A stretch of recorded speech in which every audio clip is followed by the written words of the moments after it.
Hello, Happy New Year, one and all. Welcome to Comic Books, the New Class.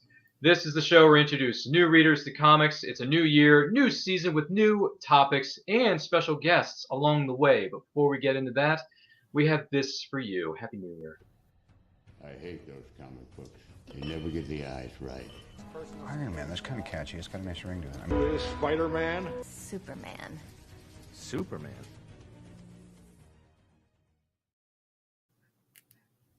Hello, Greetings. everyone. You almost stole my line, but greetings and salutations, everyone. Once again, Happy New Year. My name is Ryan. I am joined by my incredible where am I pointing? There I am. I'm pointing there. My incredible co-host, Crayle and Ryan, who is one half of Phoenix Sisters Cosplay. Crayle, Happy New Year to you. How are you?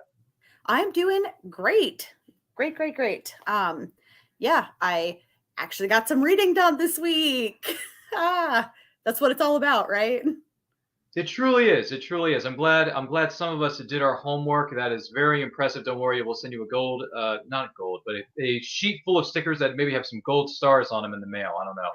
I love But stickers. I know stickers are great, but listen, this isn't about me. This isn't necessarily about. We're going to be discussing women comic book writers and artists. That is our topic for this new year, this first new episode of 2023. Once again, we hope everything is going well for you in your neck of the woods. If this is your first time joining us, welcome. Don't forget to like and share this video with all of your closest friends. Joining us on this particular show for this very specific topic is an incredible person. She is an inker, a writer, a storyteller extraordinaire. She is a member of the team known as SilverLine Comics. Please welcome Barb Kaalberg. Barb, welcome. How are you? Hello. I'm fine, everyone. How's everyone out there in Webland? Webland.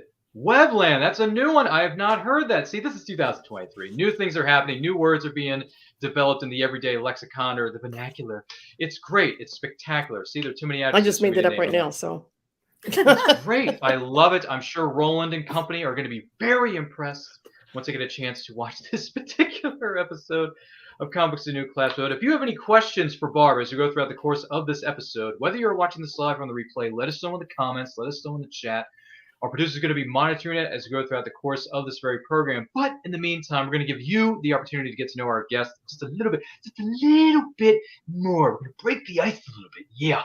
So Barb Kaalberg, tell the person watching or listening to this a little bit about yourself. What do you got? Well, I've been a comic book inker professionally for over 30 years. I started at Eternity Comics back in 1989. Went from there to Adventure Comics and then up to Malibu. All of those were under pretty much the same umbrella. Spent a little time at Malibu working on their superhero line, the Ultraverse, and that was a lot of fun. They were great people to work with. They did not care that I was a female artist. They just wanted to know that I could do the job and get it in on time. They threw everything at me that I could handle. And back then I was very fast. I would do two plus issues a month. And from there, I went to DC, Warp, Now, Innovation, Marvel, Palyard Press. Oh my God. I've kind of lost track of all the companies I've worked for. Did I say Innovation? I think you did. All right. And I spent a good chunk of the 90s working for DC consistently. And they were also very good about giving me superhero comics. And I don't know, I do not quote me on this. I don't know how many female inkers were working consistently with the main big two at that time. I don't think there were hardly any, but I spent 2.5 years alone just on Impulse. So that was kind of a big deal because a lot of the female inkers or artists they would bring in to do fill-in issues or short runs. To spend that kind of a amount of time on a solid DC book was kind of unusual.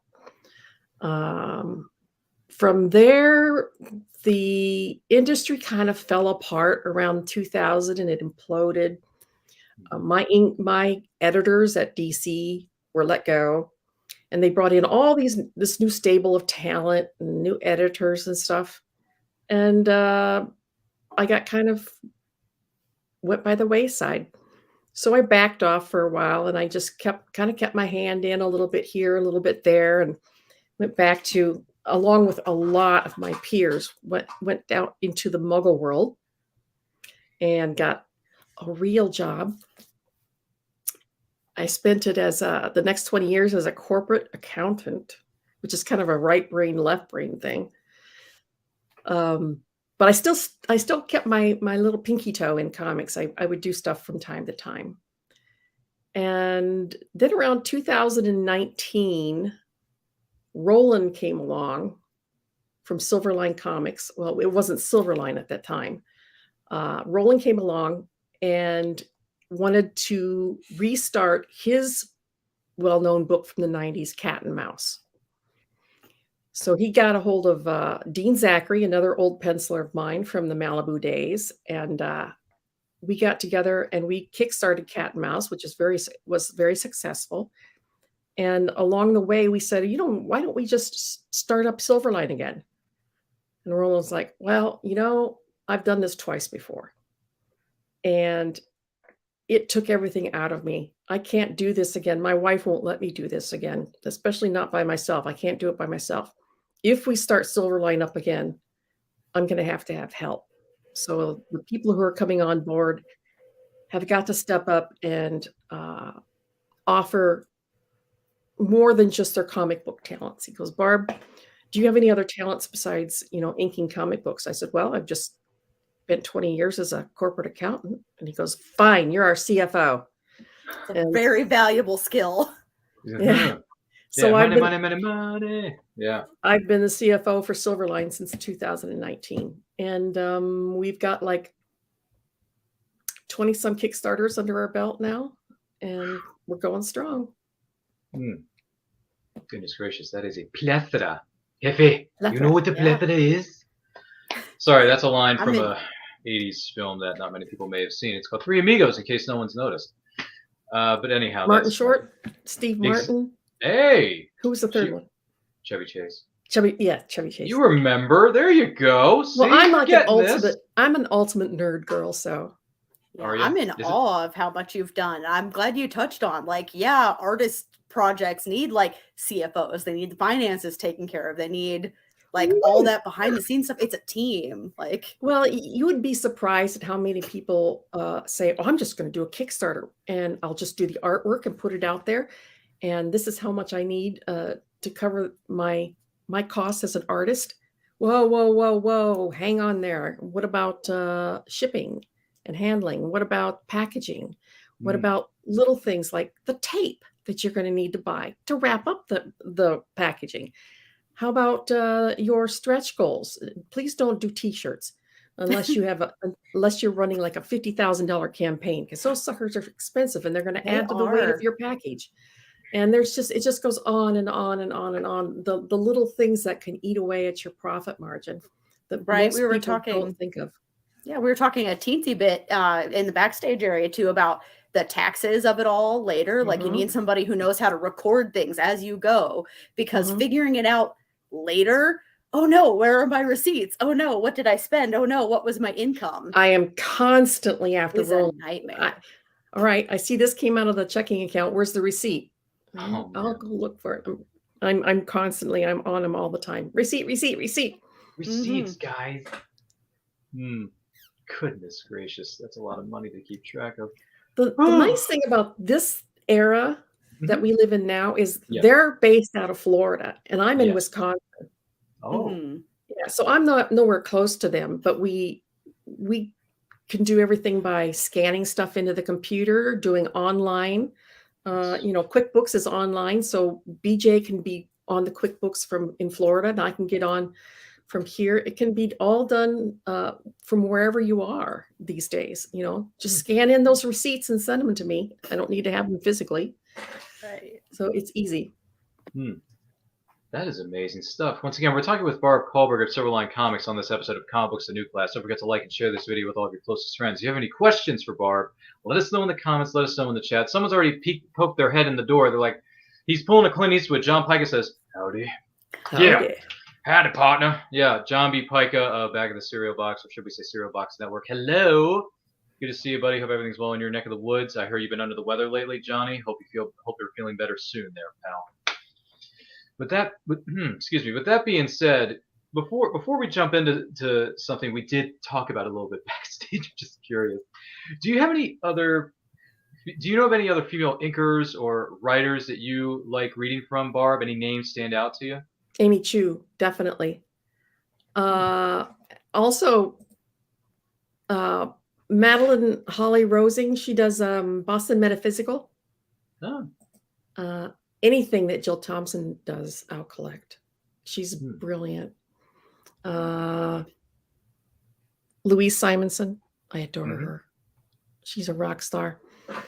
And I know she doesn't write much, but stuff online in a blog. But anything Maggie Thompson does, she's a dear friend.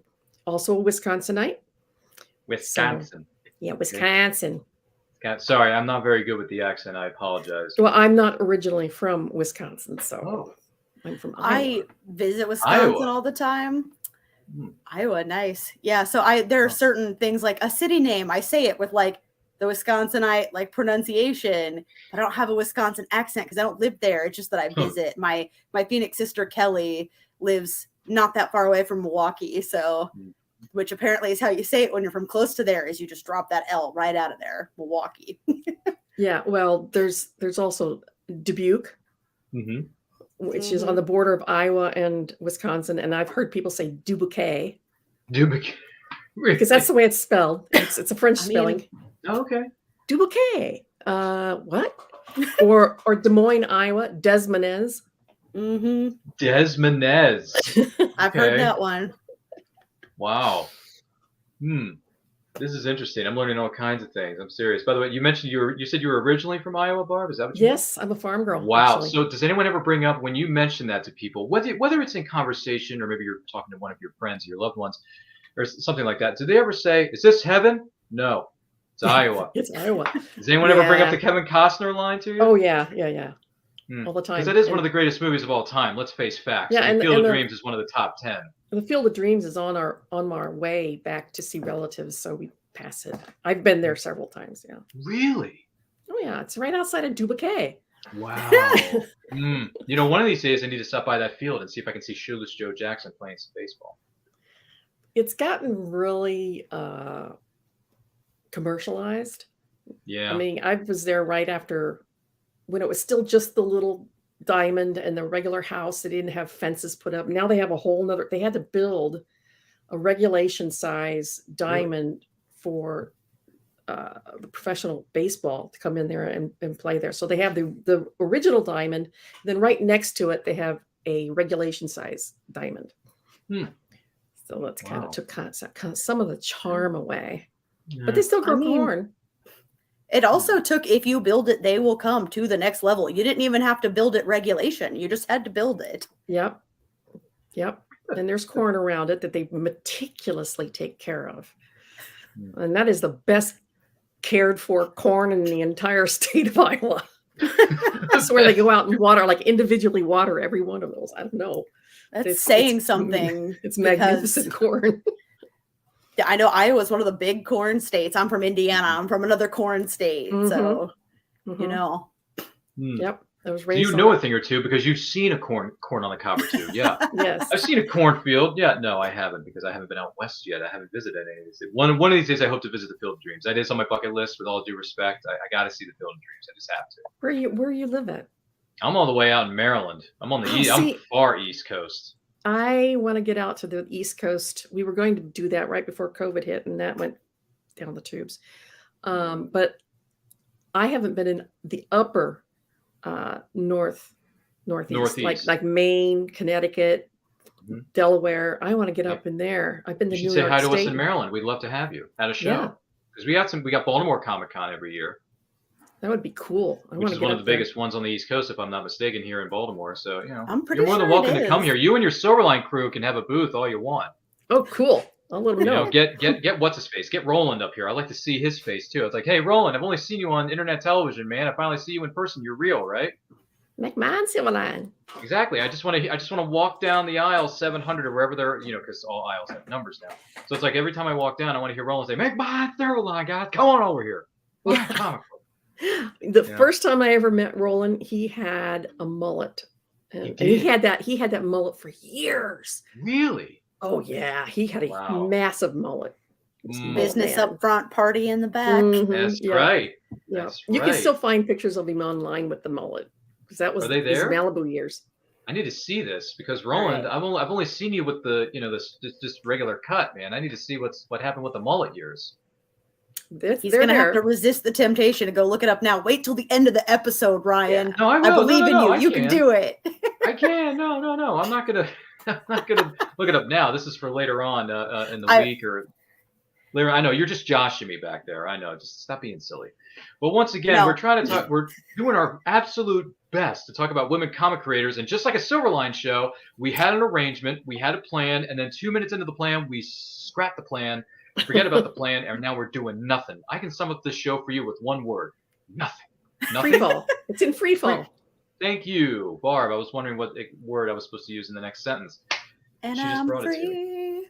No, We went off the by the tracks. way, David McDonald chimes in. He says that mullets are suddenly making a comeback. Oh my God. Is that true, Dave? Really? They are. Well, I will tell you what, when I saw that bell bottoms and all the 70s gear was coming back, I was like, I lived through that once.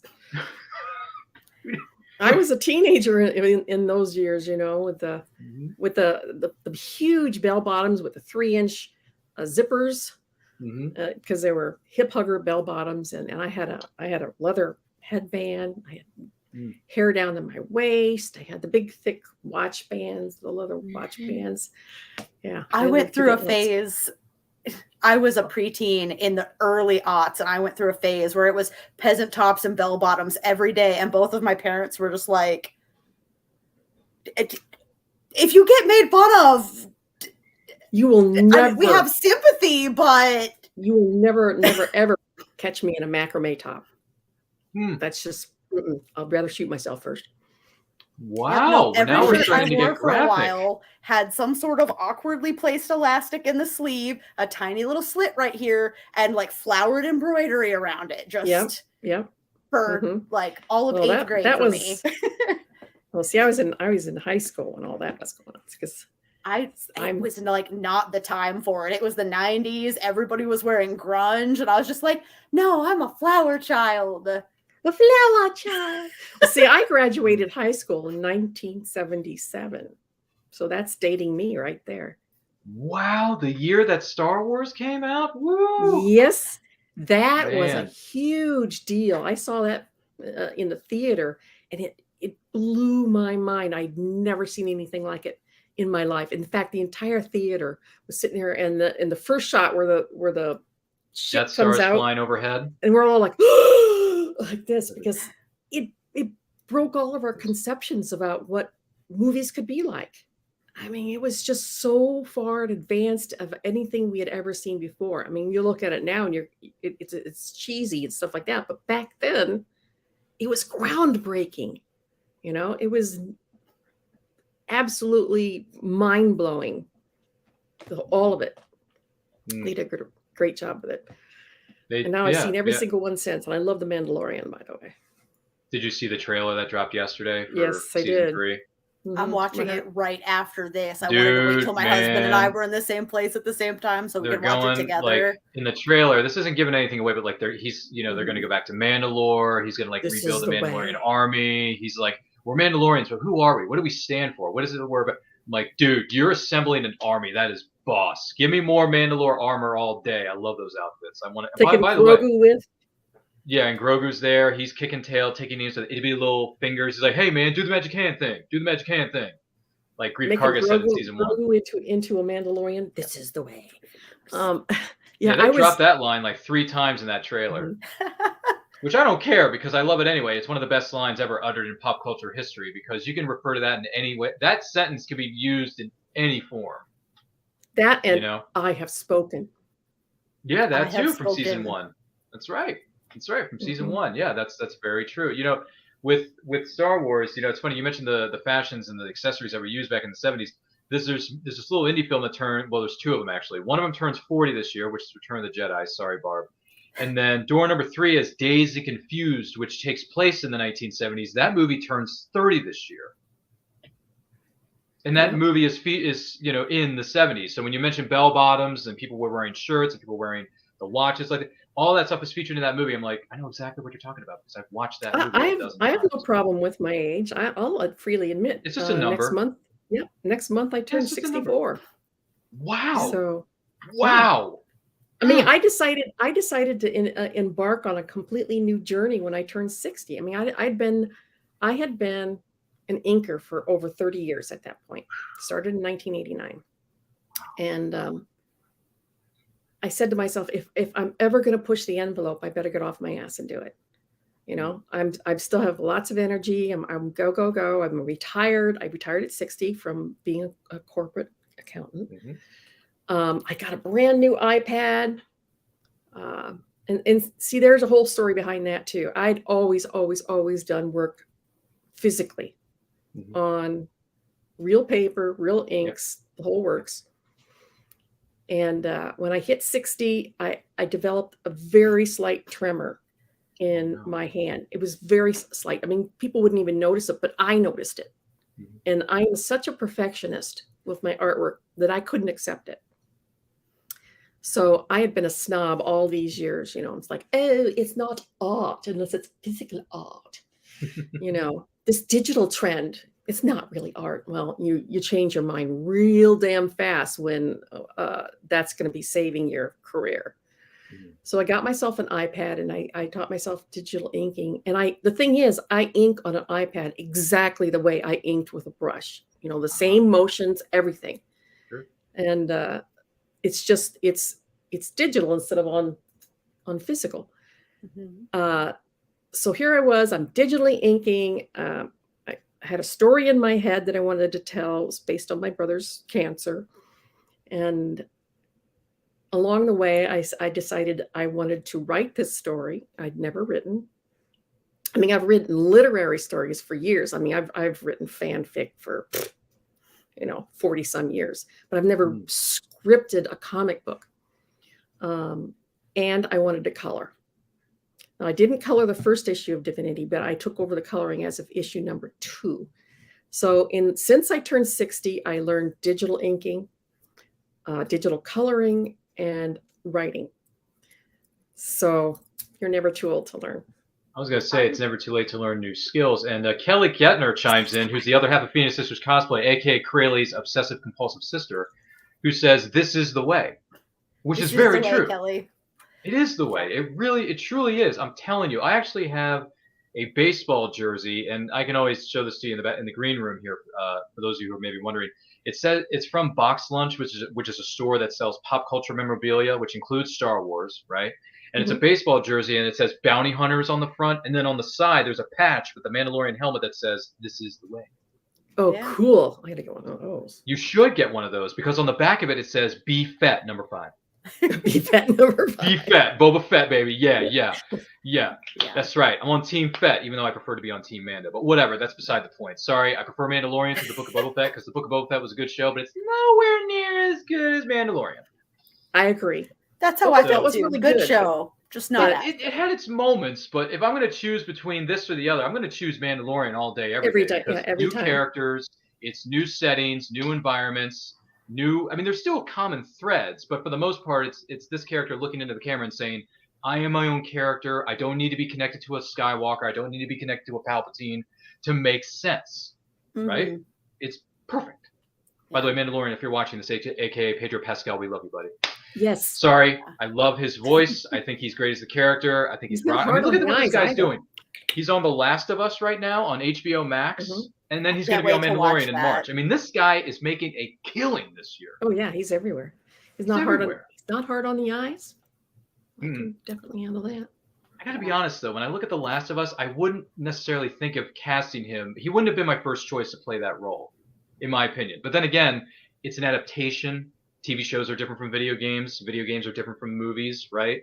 Oh yeah. So you can pick whoever you want to play the role, as long as they're playing the role that they're assigned to play. Pedro Pascal has played bad guys. He's played in between guys. He's played good. I mean, he really. And by the I way, haven't seen the movie, but did he played the bad guy on that Being Nicolas Cage or something like that? What was it, Nicolas Cage was movie? it? Yeah. Oh gosh, I can't think of it. Someone's gonna have to. If you let us know in the comments, by the way, the movie that stars both Nick Cage and Pedro Pascal. I know what you're thinking. Yeah, it was Nick Cage as Nick Cage.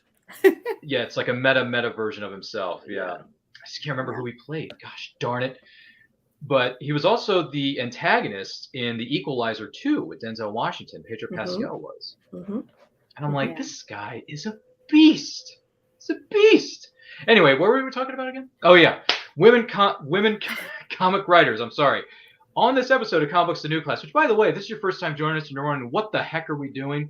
Well, this is Comic Books The New Class, and if you like and share this video, you're going to like the way you look after watching or listening to this, and your friends will like us too. Once again, David McDonald chimes in with a fun fact. He was the bad guy in a film we're never going to talk about. That's called Wonder Woman Part 2. Thank you. I didn't need to be reminded of that, David. Thank you. He's doing that movie, to torture me, too. Oof, man. That movie was a huge... Speaking of DC, Barb, because you've had history with DC, that movie was a massive misfire. Yes, I would have to agree. In my opinion. Yeah. Massive. Barb, I hate to walk us back for a second, but I'm really happy to hear you talk about like starting a new adventure at 60. So I'm a cosplayer, right? And I'm turning 30 in February. And for the longest time, I didn't start cosplaying until I was 22. I was like, I'm running out of time. And I didn't start comics until I didn't start comics until I was 29. I've known so many women now who just are not letting some random decade number determine what their work is, what their hobbies are, what their interests are. And it has been so great for my mental health to meet amazing ladies like you who are like, what are those numbers anyway? Like, oh, this and that stops at 30. No, it doesn't. No. Like, look at everything you're doing in your 60s, and 30 is young. 40 is young. Oh yeah. 35 was the best year I had in comics. I was working for everybody and I made more money that year. Oh my God. I bought my husband a car and took my kids to Disney World because I was churning out comics right and left. And I was 35, but I didn't get into comics until I was 29. I got my kids into school first so that I had, and then I could work from home. I had my own studio so that when they were home, I could keep an eye on them. So I was very much a latecomer. And I'll never forget one year at San Diego Comic-Con. I've never looked my age. Oh, the big one, SDCC, yeah. Oh yeah, I used to go every year, and that's the big one. So I'm there, and I'm talking to some guy, and he goes, "Hey kid, you need to get out right now while you're still young." I'm like, I'm old enough to be your mother, probably. Oh my God. Woo. But oh yeah, you're never too old. I didn't start till 29. I didn't start writing until I was 60. I didn't start coloring till I was 60. And I've always inked, but I didn't go digital until I was 60. That was an experience because I looked at Photoshop, couldn't figure it out to save my life. And I'm like, oh, well, maybe I'm just too old to learn it. And somebody suggested I get Procreate. And oh my God, it's like Photoshop for dummies. It's awesome. A 5-year-old could learn that. And I am just having a blast. I'm having a time of my life. I work every day on my iPad, and I have 2 iPads actually now. And it's just the most fun. Well, 2 iPads are certainly better than 1, especially if you're doing one with work, and then the other one you can use to stream Netflix while you're doing your work. Yay! Yeah, background noise. The first one's got a crack through the screen, but it still works. So that's a crack. Yeah, and it was a regular iPad, and I was finding that I couldn't get as many layers because it didn't have very good memory.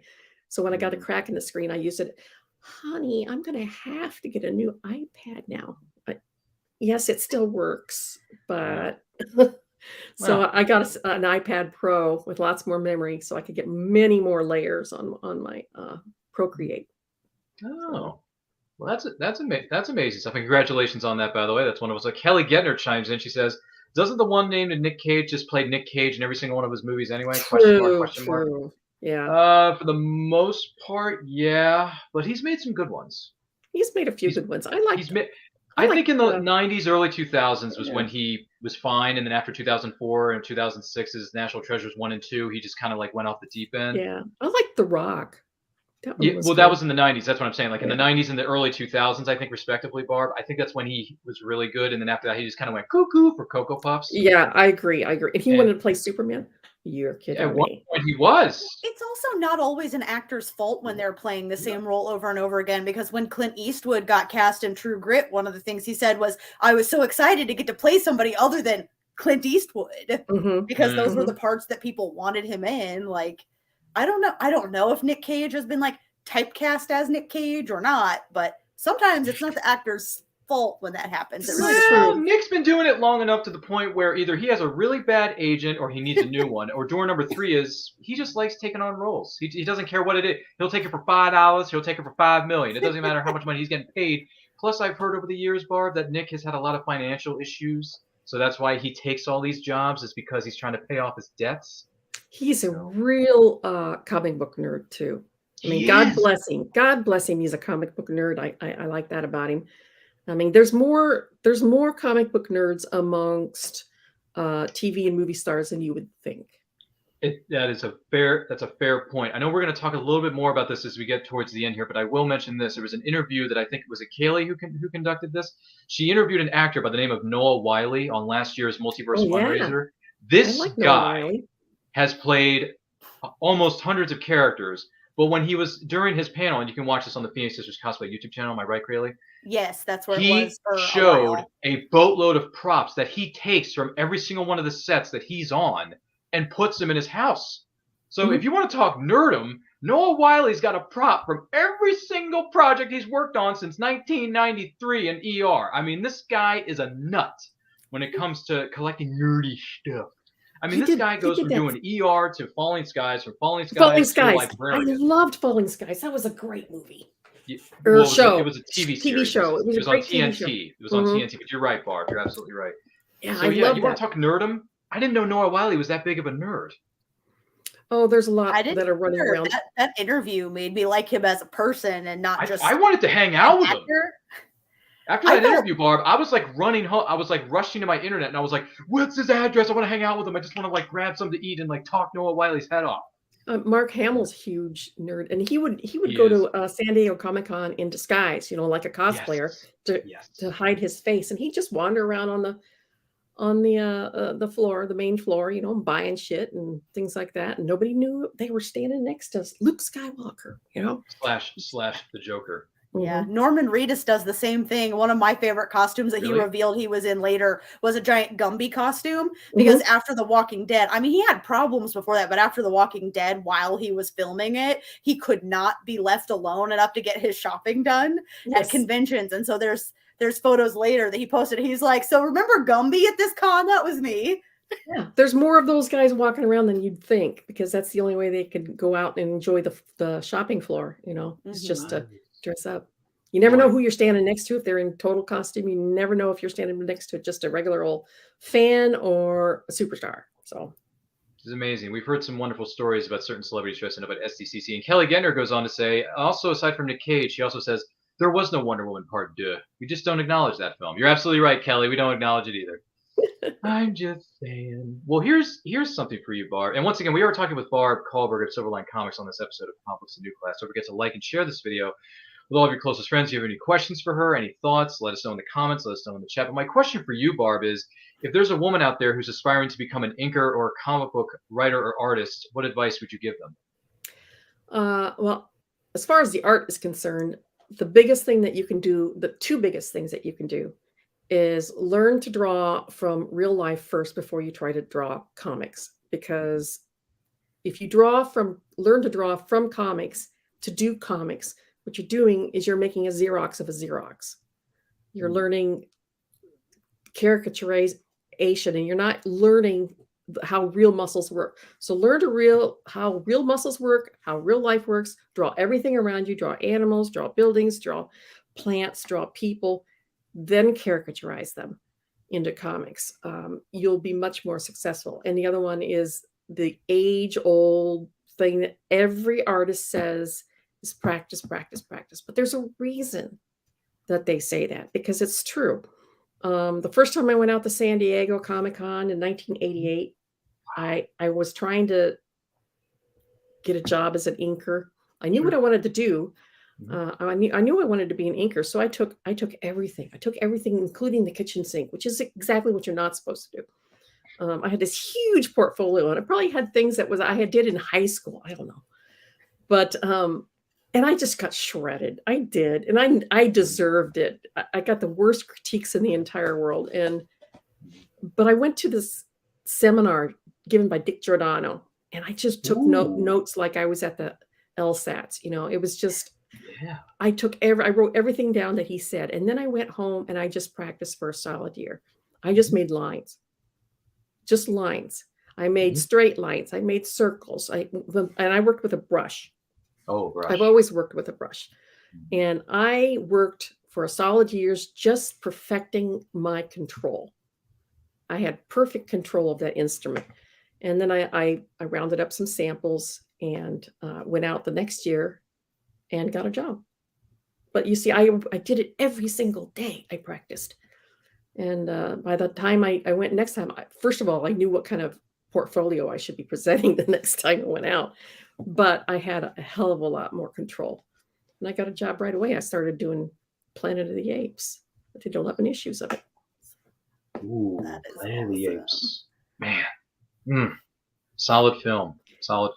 Good reboot trilogy, too. Yes. As for writing, I strongly recommend taking some creative writing courses. If you haven't, a lot of colleges, you can sit in on courses for free or just take individual courses. I used to take individual without actually enrolling in the local community college. I used to go in and sign up and pay for just one course. And that was the anatomy courses, the body drawing. Drawing nude models, and a lot of people can do that. You don't have to sign up for an entire degree. Just take a few courses, or go online to the University of YouTube and YouTube creative writing, stuff like that. And please, for the love of God, learn how to use your words correctly. Like, know what 2, 2, and 2 mean, and there and there, and it's not loose. It's lose is loose. Lose is not loose. Okay. You don't lose something. You lose something. It's LOSE, not LOOSE. That's a pet peeve of mine. And if that's something you struggle with, the editor in me has to peek in for a second here, because I'm a fiction editor. If that's something you're at a disadvantage, like dyslexia or anything like that, you're at, let your editor know. Like, let somebody know who can help you out, who knows what they're getting into, because you can still have great stories to tell when you struggle like that, but it does hurt other readers' comprehension if you don't work with somebody on it. So you use resources, use your editor friends, take classes like Barb was talking about. Like, if you're at a disadvantage for something like that, find a beta reader.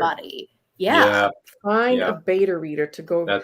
For me, my beta reader was R.A. Jones. When I came up with the concept of divinity, it was from a dream. I think I touched on this before. My brother had cancer. And it was already stage 4 when they discovered it. And it was like devastating. And about a few months after he was diagnosed, I had this really vivid dream, and all the characters were there. I knew exactly what they looked like. I knew this little girl could heal, and what people would do to get their hands on her. And my big moral dilemma was, how far would I have gone to get my hands on somebody who could have healed my brother? And the really disturbing thing is I would have probably gone pretty damn far. My morals would be out the window. And so that was the whole basis of this story. And I could write it down. I could outline it. I could write the story, but I didn't know how to script. That's the big thing. I've been writing for years, but I've never scripted. So Roland put me in touch with another old friend that I've known for over 30 years, and that's R.A. Jones. He's a fantastic writer. And I gave him everything that I had, and I said, I need a script out of this. So he scripted it, and he pointed out things. Of course, he's been a professional writer for, all his life. And he pointed out things that needed to be moved around, that worked better at the beginning of the story or the end or in the middle or whatever that I hadn't thought of.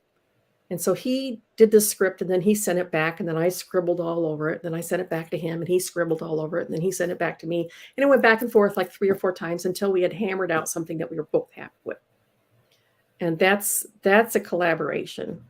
I couldn't script a comic book at this point. I have a 6-page one, but for an entire comic, I'm not entirely comfortable with scripting it myself yet. Writing it, yeah, I would be totally comfortable. But scripting's a whole different beast. And people come in and think, well, I can write, I'll just write a comic book. It's not that simple. Not by a long shot. I believe it. I believe it. Well, for one thing, you have to think in a cinematic mind point, like people do when they're putting together a movie. All right, now we're looking down on the scene and it's spread out. You see the city spread out in front of you. It's night and the lights are on, glowing up on the clouds. You have to point all that stuff out in a script and see it in your mind's eye. Very cinematography like. And that's a lot harder than it seems. So I needed help. Is Ryan? He's talking. There he is. Yeah. I'm still here. Sorry, I was having a little bit of a technical snafu in the behind the scenes area. Which even though you can see my face, it's like, what's going on? You're thinking to yourself, what on earth is going on? But yeah, Crayle, if you can do that for me, that would be great. If you have the ability to do so, please do. But in the meantime, Kelly Gettner chimes in. She says, in the meantime, so be nice to cosplayers always. Yes. In the words of Roadhouse and what's his face that passed away, Patrick Swayze, you be nice. Anybody remember that line? Well, cosplayers draw in a lot of customers these days, so I have no problem with them bringing people to the shows. They come to the shows. I do a lot of local shows, and even the tiniest little shows here in Wisconsin will have cosplayers. They come because they recognize that there's a place they can be comfortable at. They can be their true selves, and they can dress up any way they want to, and nobody's going to look cross-eyed at them. So I think that's great. Yeah, that's very true. Any plans to go to San Diego Comic-Con in the future, Barb, for you? Oh, I tell you, I stopped going for a few years. I went there for like over a dozen years, okay? And then I stopped going for about 10 years. And then I went out in 2014, and it had gone, when I stopped going, there was like 75,000 people. When I went back in 2014, there were 150,000 people, and I had a panic attack. I'm like, oh, I can't handle this. And I swore I'd never go back. And then 2 years later, they had the 25th anniversary of Malibu Comics, and they wanted me to come out because I was one of their big stars. So I went back out again, but this time I knew what to expect. I knew that it was going to be crazy, and it was. I mean, they have spread out beyond the convention center into all of the surrounding hotels, ballrooms, even out into the streets. It is insane. And even though I knew what to expect this time, it was still kind of overwhelming. And comics has gotten shoved into one tiny little corner. And it's less about comics these days and more about media. So I haven't felt like it's the same old Comic-Con that I've known and loved back in the day. And you can't find anybody unless you can text them on the phone. You can't just run across them in the hall like you could before. Yeah, I've heard it's gotten bigger over the years. It's almost like a cluster mess.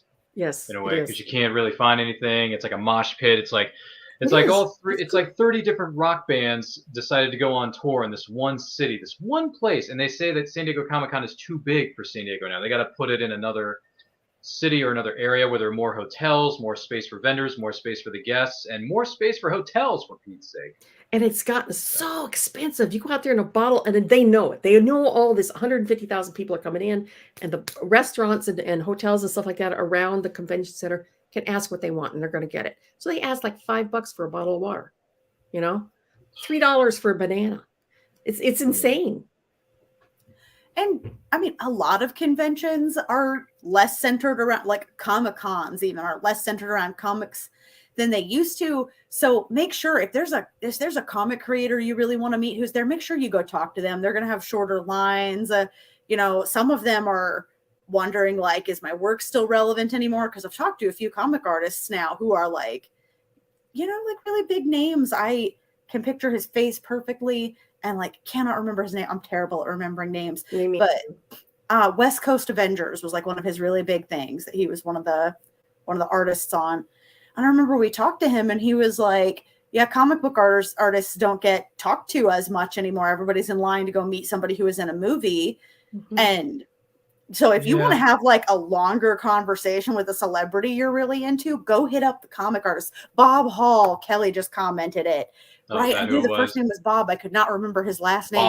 Bob is such a common name, though. Oh my gosh, yeah. So they're willing to stand in line for 12, 15 hours to see the event. The artists who play. You mean to get into Hall H? Yeah, Hall H, which is ridiculous, the Avengers, by the way. But I'm not going to stand in line for anybody for that amount of time. Actually, I've never paid for an autograph in my life. Really? Wow, you're one of the few lucky ones. I've got a lot of autographs, but I've never paid for them.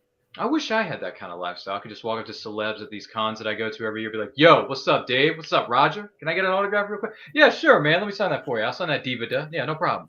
It doesn't work that way, unfortunately.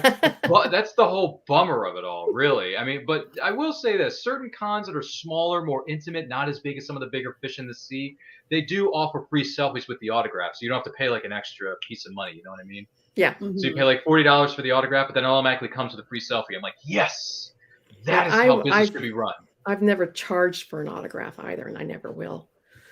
Fair enough. Hey, everyone has what am I trying to say?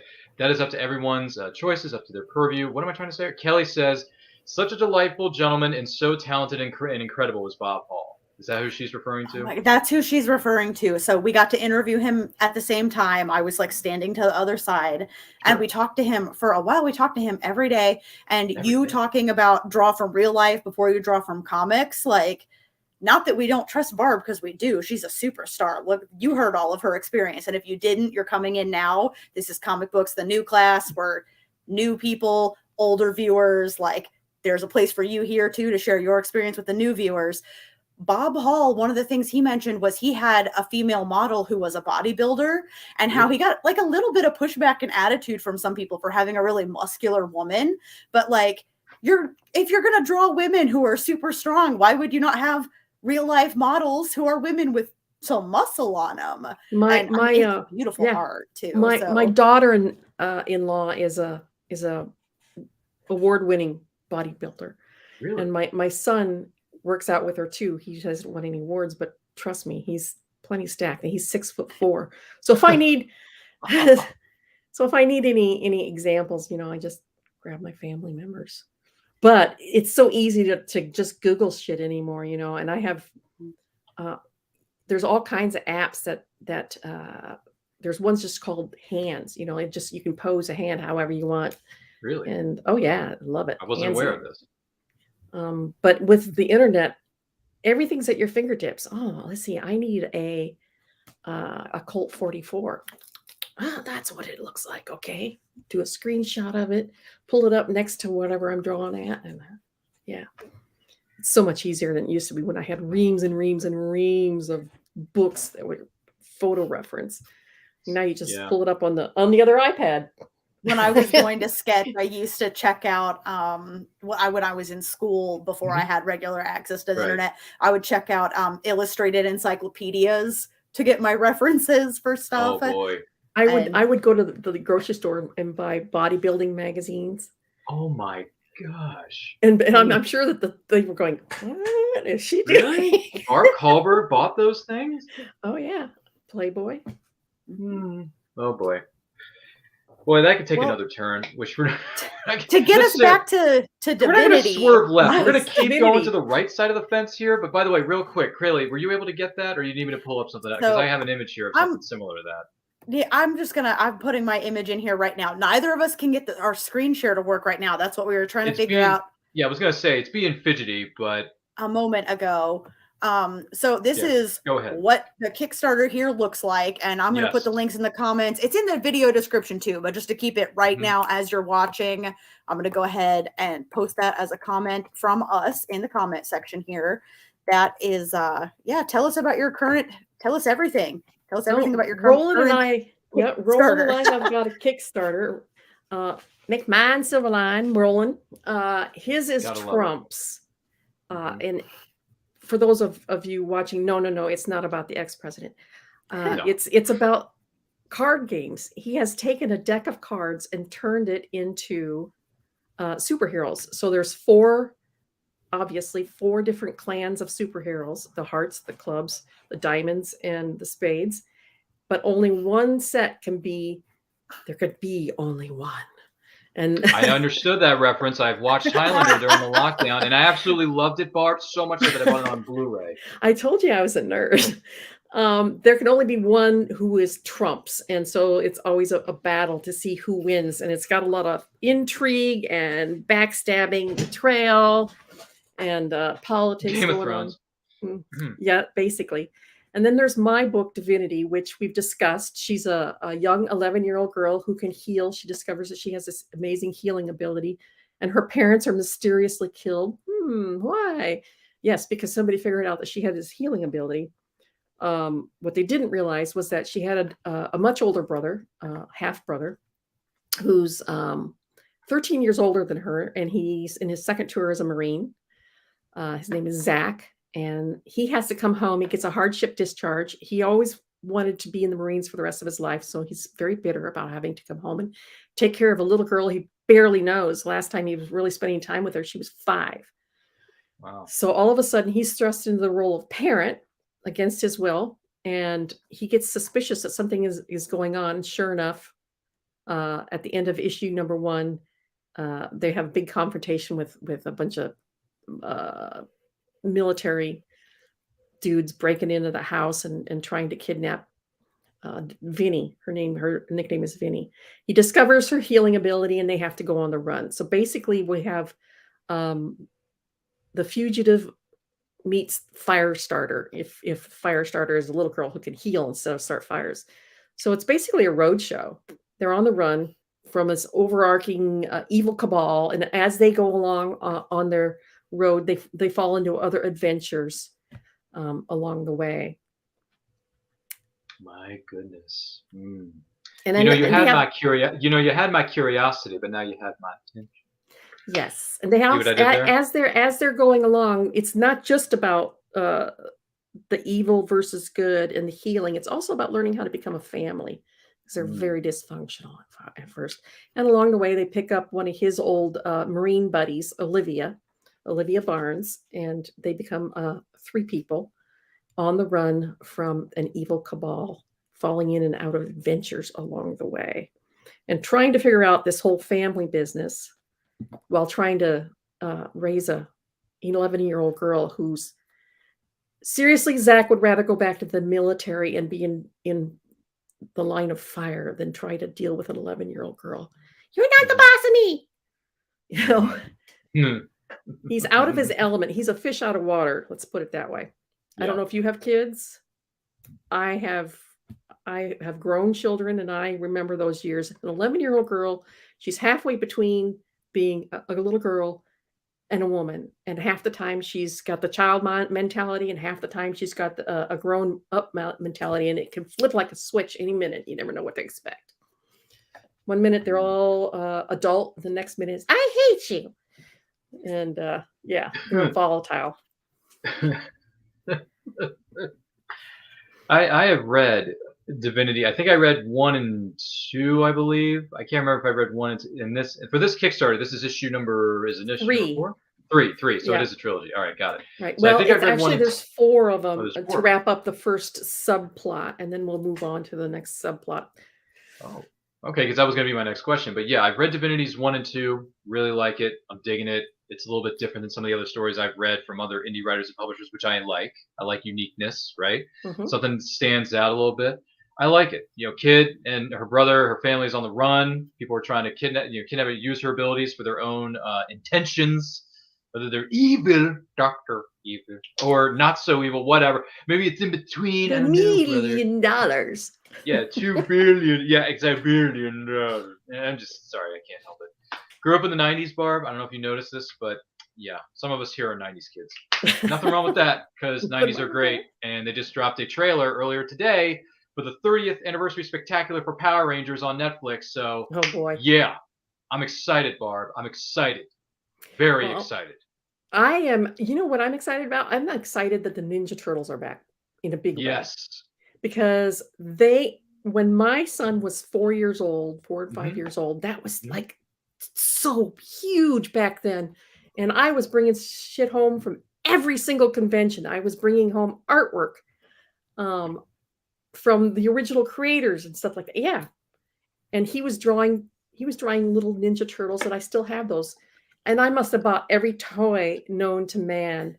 When I was in San Diego one year, Dick was home. My husband, Dick, was home with the kids. He took them to, believe it or not, a Ninja Turtle rock concert in Milwaukee.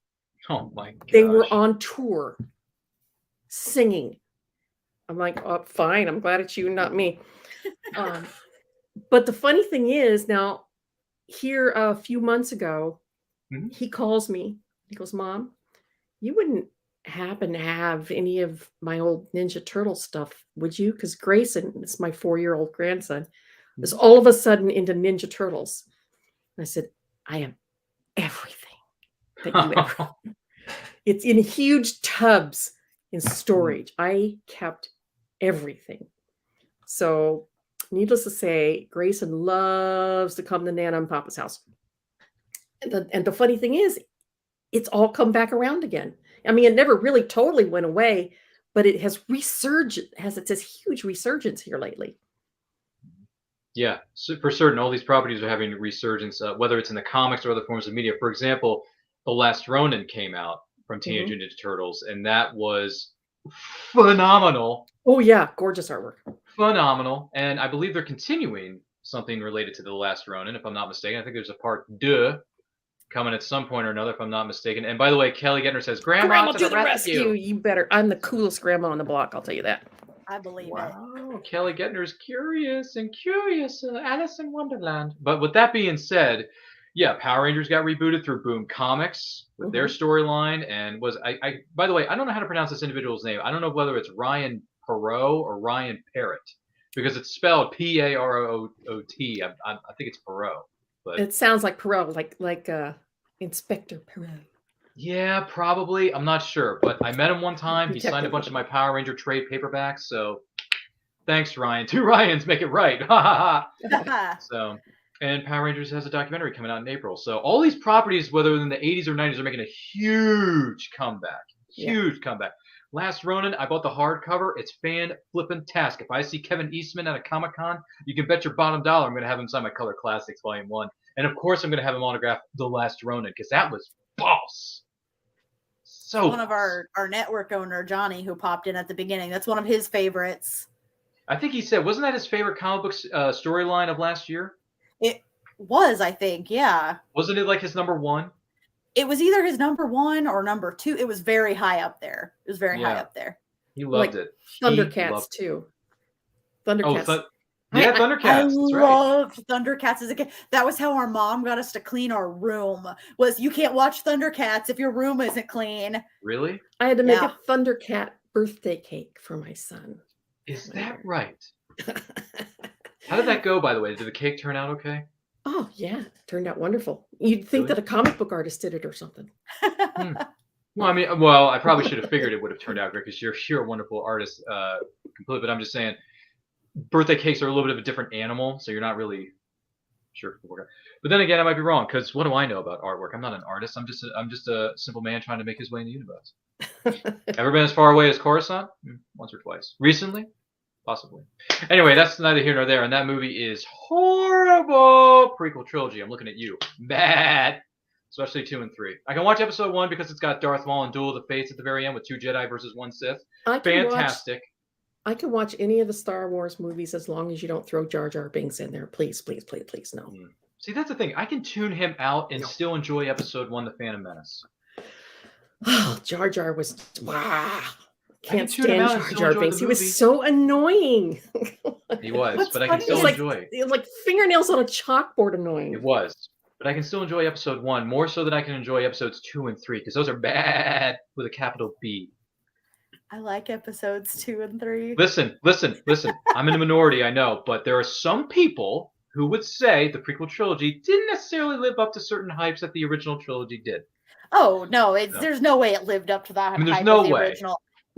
This conversation has the potential to get us so far off No, track. I'm not going to go off the. I'm not yes. going to go off the rails because I know Barb is probably going to have. No, My I'm trying head to on keep a pike. myself on the rails here. Yeah, no, it's fine. I'm just saying that with all due respect, when it comes to me and my Star Wars taste, I can watch episode 1 because it gave us Darth Maul, double wielded, what is it called? Double bladed lightsaber. First time I've ever seen that. And you got a really good score by John Williams with Duel of the Fates being played at the very end. See what I mean? So I can watch that, but 2 and 3, get it out of here. But other than the that, enough score of- held that trilogy up on its shoulders. Okay, the score Mhm. was beautiful. Did you John like Williams. Obi-Wan? I did watch the miniseries. Yeah. Yeah.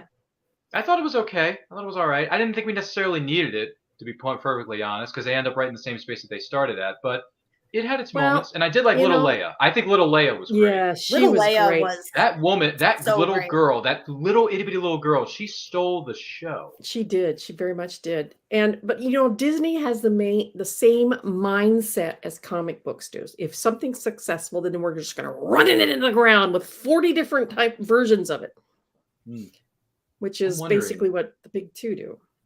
Yeah, I was gonna We're going say. to have 5 different versions of this title, and each of those 5 versions are going to have 5 different covers you can collect. So that's 25 different covers. Yeah, I don't understand the whole variant cover, the 1 in 25s, the 1 in 50. It's like, listen, I just want a comic book, and if the cover's great, I'm gonna buy it. But I prefer just the standard cover. Don't get me wrong, variants are from different artists and different creative teams. That's why you get the special editions and the special variants, and I get that.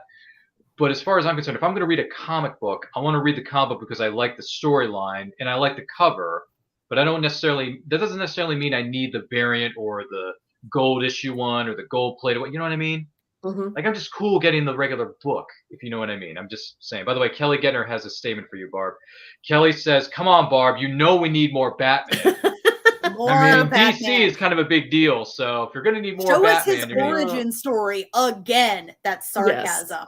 I just Yes. love Let's just- every single title. They did that it has in Gotham. Batman in They it, did it watching in. his They did it with parents flashbacks. die. I think minor let's flashbacks. just- in let's the just Batman. Batman versus Superman. There's Let's Hey, just listen, reboot listen. him for the 25th time.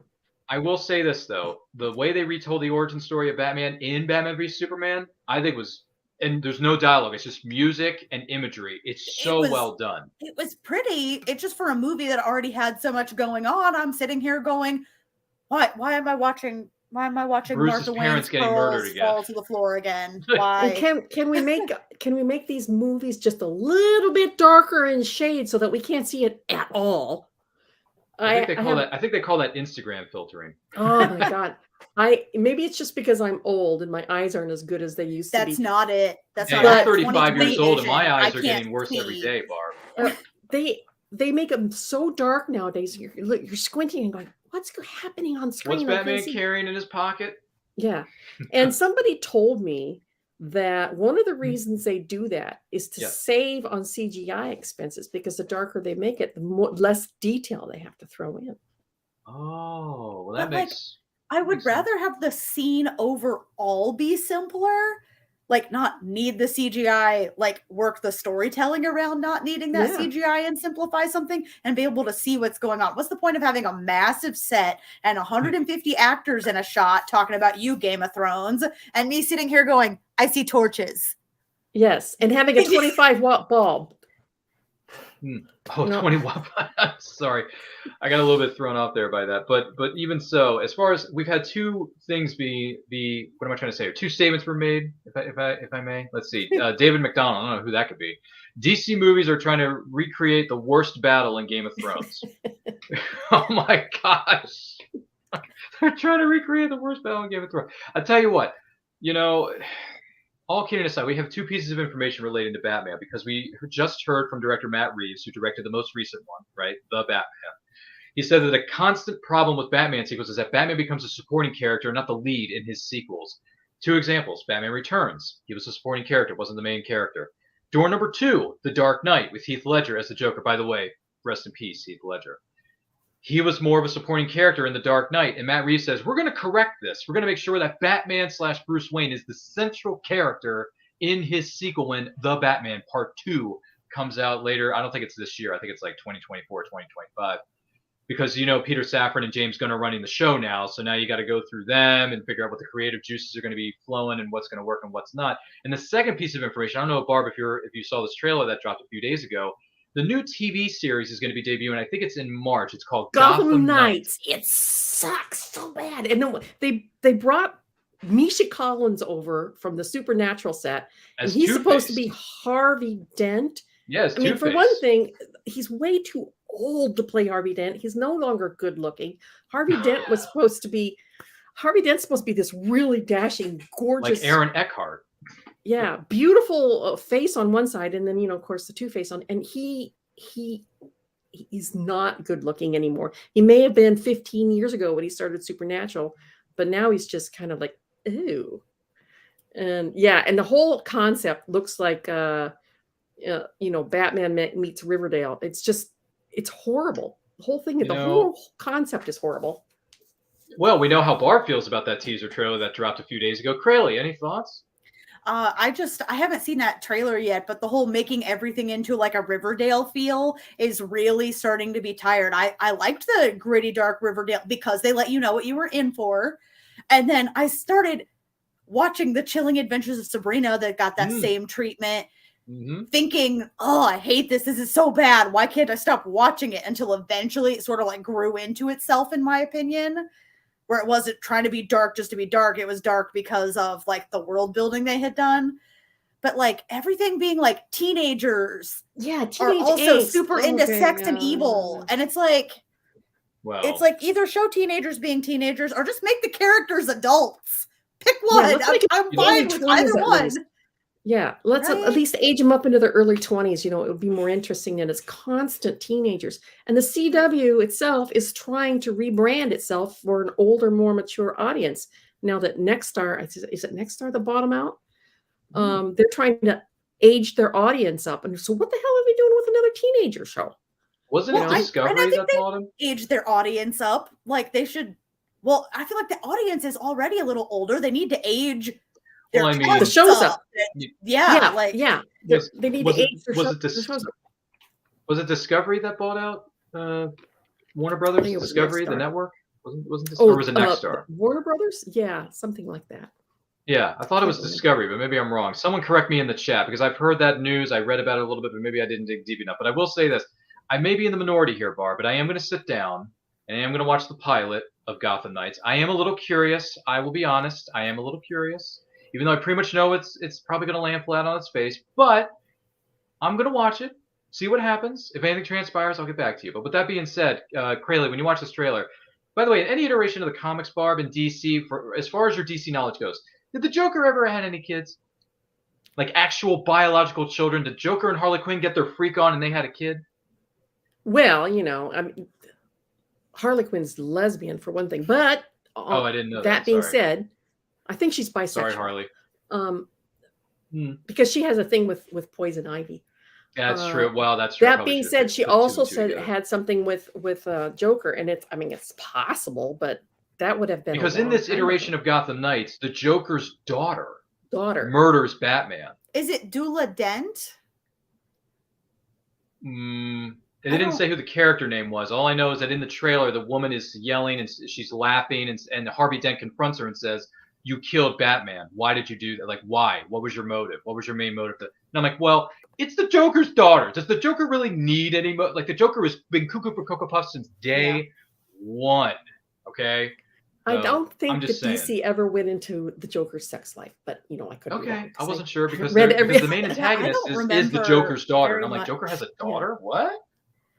I didn't know that. By the way, Kelly says Discovery bought WB, but I don't think CW got sold off outside of the Discovery buyout. Okay, just curious. And then she also goes on to say, the Joker is pregnant in an Elseworld story this month. I'm laughing my head off. Whoa. Yeah, I heard about that. What is going on? Elseworlds is where they test out the stuff that like Oh, the good thing it's an off-the-wall Elseworld stuff. story because that's just like, ugh. You know, Sorry. I'm sorry, Barb. I'm sorry. No, I already read about it. Yeah, I saw about it. I try Some to things keep in up. comics just don't make any sense. I'm Speaking of, only down to reading a couple of mainstream comics these days, but I try to keep up with the news. Mhm. I'm Speaking of sorry, Ryan, Crayle. You want to put us having a back on the rails here? Oh, we're- sort of. I was going to say, speaking of Ryan asking to be corrected in the chat, the unofficial slogan of the show is "Correct me if I'm wrong." Yeah. Correct us if we're wrong. And Yeah. we even have merch that says it. So I'm going to put up. See, there I'm it is, wearing a Barb. Comic Books: The New Class shirt today too. Yeah. Oh, Correct me wow. if I'm wrong. You can get it Yep. there, or you can just get our logo, or Sure. our faces if you want to put your drink on our faces. There you go, I think Barb. it's so funny having face merch. But if you go to redbubble.com and search the Phoenix Sisters shop, because I do all our uploads for all the podcasts that I'm on through Phoenix Sisters, I promise the money will go to this show because I will make it happen. But if you search Phoenix Sisters under like people, you like the shop, search in Phoenix Sisters, you can get the Correct Me If I'm Wrong logo, or the Correct Me If I'm Wrong merch and the logo, or just the logo, whatever you want there. If I could get my mouth to work, this pitch would go so much better, right? No, it's okay. Look, you're wearing our swag, and Barb, with all due respect, make mine SilverLine. So there you go. Thank you so much. Yeah, you're welcome, Roland. I expect a big fat check in the mail tomorrow morning, 9 a.m. No, I'm kidding, by the way. By the way, David McDonald chimes in on a subject matter we brought up earlier. She says the Joker would make a terrible mother. Yes, he would. Yes, he would. He would be out of his mark. Own. Well, yeah, that's true. And by the way, Kelly Gettner says Joker's daughter is a character who is not his biological daughter. She's actually Dent's daughter, Dula Dent, but she idolizes the Joker and titles herself Joker's daughter and takes on a look that emulates his. That's what I was thinking of. Thank you, Kelly. Because I'm like, Kelly has cosplayed Dula Dent, and Dula Dent is the Joker's daughter, but also she's not. Well, the Harvey child Dent's of daughter, Joker and Harvey Dent. Oof. I mean, obviously Boy, because Joker's pregnant, right? Right? It's like that movie Junior with Schwarzenegger and DeVito. I'm pregnant. I mean, I'll be back. Yeah. You know what killed the dinosaurs? The Ice Age. Oh my God. One of the worst movies and one of the worst comic book movies in history was 1997's Batman and Robin, and that is a fact. It is not an opinion. Okay? Is that the one with the rubber lips? Yes. That was my favorite moment from Batman movies when I was a kid. Which one had the I was little. Well, that was both in Batman Yeah. Forever and Batman and Robin, respectively, Barb. But they really emphasized it heavily in Batman and Robin with George. That's so embarrassing. I had secondhand embarrassment about that. Yeah. By the When way, I was a kid, I Crayle, was like, rubber lips. That's so smart. And now as an adult, I'm like, okay, but the way they set up this scene, just how is that a reveal? How would she not feel it when she kissed him? I've never kissed anybody when I was little, not other than like parents kiss you on the head or whatever. Like but there was a scene between Poison Ivy and Robin says rubber lips are immune to your charms, and I'm like, what? This movie has jumped the shark. Well, I think the entire film is a jump the shark moment. Let's be perfectly. I mean, the Batman franchise was dead for like 7 years until someone named Chris Nolan came along, punched it in the face, rebooted it perfectly, and they used the Scarecrow as the co-lead villain that became Liam Neeson's character, Ra's al Ghul. So hey, more power to you, because those are villains we've never seen on the big screen, and my props to Chris Nolan, because by the way, Batman Begins is one of my favorite comic book movies of all time. Chris Nolan is very, very good. It's so good. I love that. I actually love that trilogy, but a lot of people throw Dark Knight Rises under a bus. I actually like Dark Knight Rises. I do. I'll admit it. On the air in front of 20,000 screaming people in this internet audience that is not watching us right now, even though they should be. But I like the trilogy, fellas. Come at me, bro, in the comments. But listen, this has been a more phenomenal. See, there's a 90s reference right there. This has been a more phenomenal show with No, I'm kidding. Incredible people. I was going to say exceptional. That's not the right word. Incredible people. We attempted. We tried. We didn't succeed. We rather failed miserably at focusing on women comic book writers and artists on this particular episode of Comic Books: A New Class. But guess what? There's always room for improvement, because this is only January of 2023. And we still got 11 more episodes, monthly, I might add, that are going to drop as we go throughout the course of this year. And also we're going to be doing special mini-sodes, which are little bite-sized, like 15, 20-minute or so episodes where we talk about another specific topic, which those will drop on our YouTube channel somewhere down the line here in this new year of 2023. But I want to say thank you to both Crayle. They're like little Easter eggs throughout the year. Yes. The good news is you won't have to hear the words Batman and Robin. You won't have to hear the words Wonder Woman 84, right?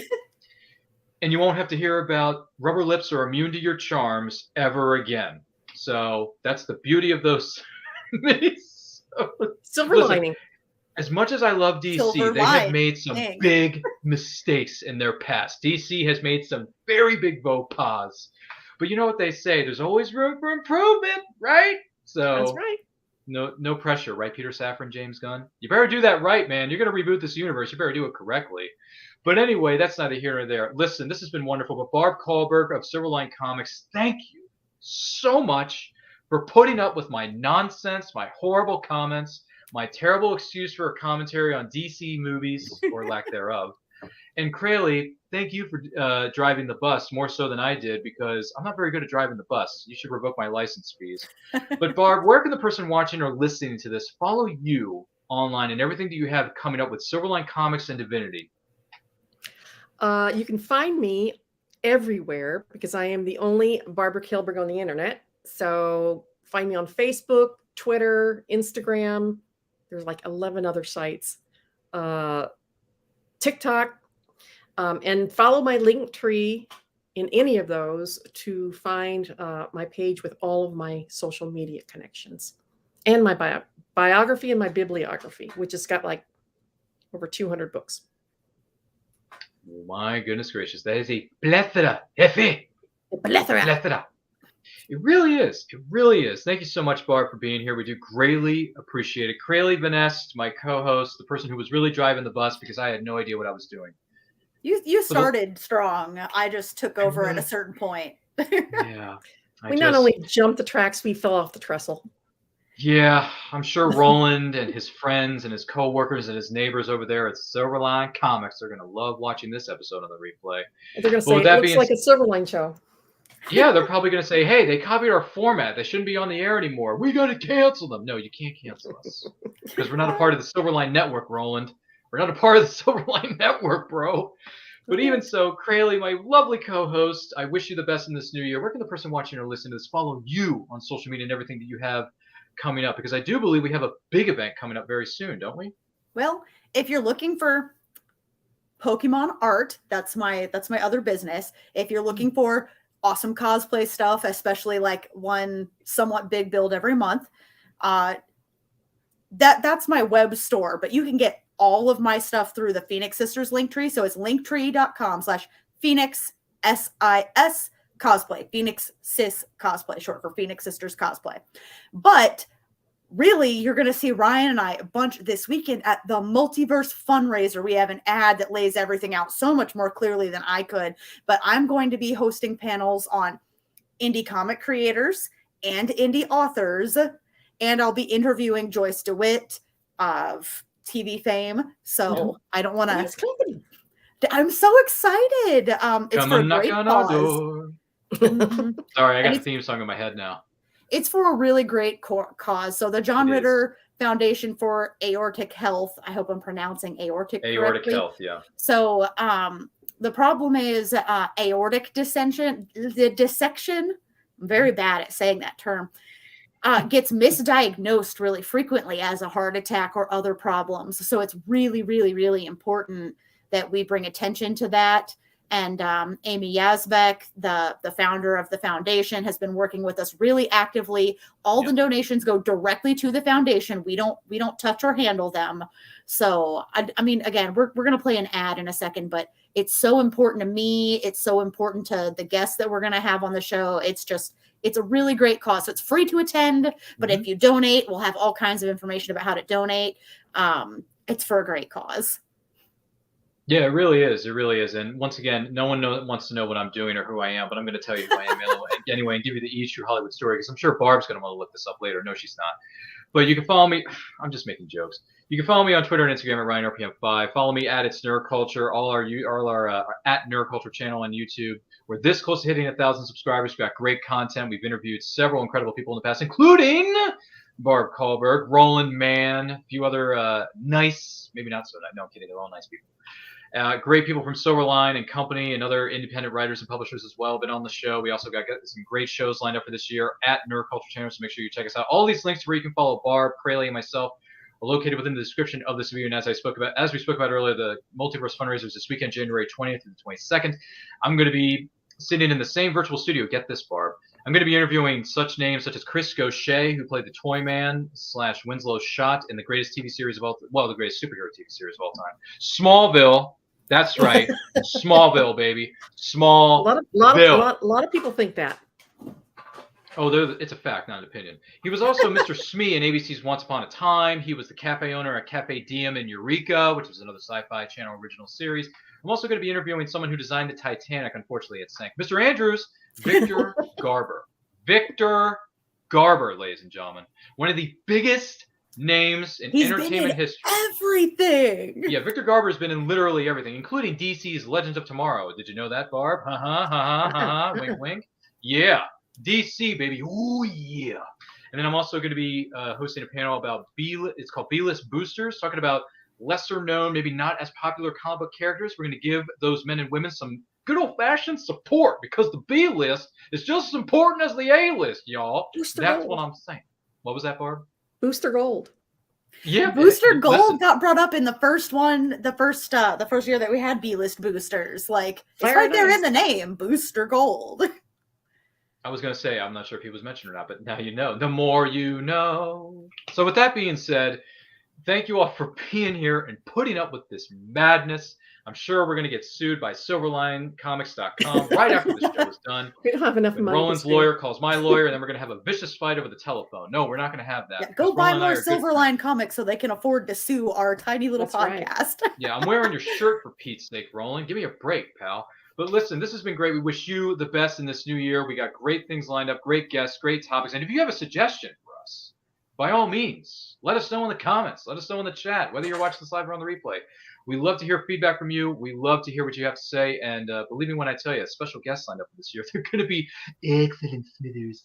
So with that being said, like, comment, share, subscribe, smash that notification bell so you get notified when our new videos go up. In the meantime, stay healthy, stay strong, stay safe. Make mine SilverLine. Isn't that right, Barb? That's right. And I came up life with that, is better when reading and supporting others. Take a look. The Multiverse Fundraiser is a virtual fandom jamboree and a charity fundraiser all rolled into one package. We're not just raising funds for a good cause, we're raising fun. Our 2023 event will be supporting the John Ritter Foundation for Aortic Health, which exists to spread awareness of aortic health and prevent unnecessary suffering through genetic research, widespread education, and radical advocacy. Our fundraiser combines celebrity panels, fandom-based panels, indie creators, and all of the fun of a virtual con for free. There's a little something for everyone while we support a cause close to our heart. Join us on January 20th through 22nd, along with celebrity guests Amy Yazbek, Jason Bear, Chris Gaucher, Victor Garber, William Catt, Cress Williams, Beth Broderick, Armin Shimmerman, Guy Gilchrist, Carrie Schaefer, Brian Hull, Amy Carrero, Jennifer Cody, and Joyce DeWitt.